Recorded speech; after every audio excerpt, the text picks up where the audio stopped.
terhadap eksplorasi panas bumi oleh PT Hitai di Tanjung Sakti, Kabupaten Lahat, semakin menguat.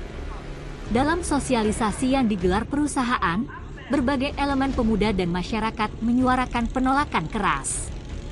Mereka menilai proyek pembangkit listrik tenaga panas bumi atau PLTP ini berpotensi menimbulkan kerusakan lingkungan dan sosial yang besar, serta belum memenuhi prinsip energi berkelanjutan yang adil. Ketua Aliansi Masyarakat Peduli Tanjung Sakti atau Amalitasti, Ivan Charlie menegaskan bahwa mereka memberi waktu 7 kali 24 jam kepada PT Hitai untuk menyampaikan kajian ilmiah menyeluruh. Jika tidak terpenuhi, masa aksi akan kembali dengan kekuatan yang lebih besar.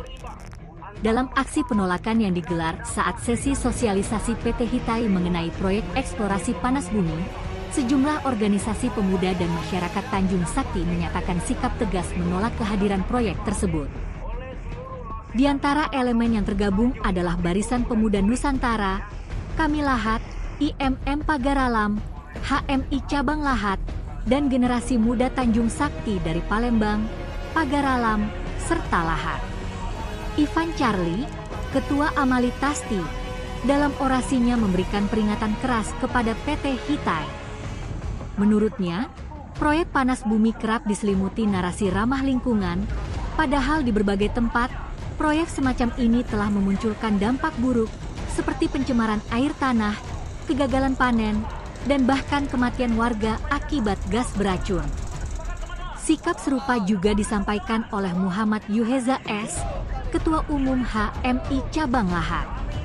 Ia menekankan pentingnya menelaah secara mendalam proyek geotermal yang seringkali hanya dinilai dari potensi energi bersihnya saja. Yuheza menambahkan, proyek-proyek PLTP kerap mengabaikan masyarakat lokal yang menggantungkan hidupnya pada keberlangsungan ekosistem.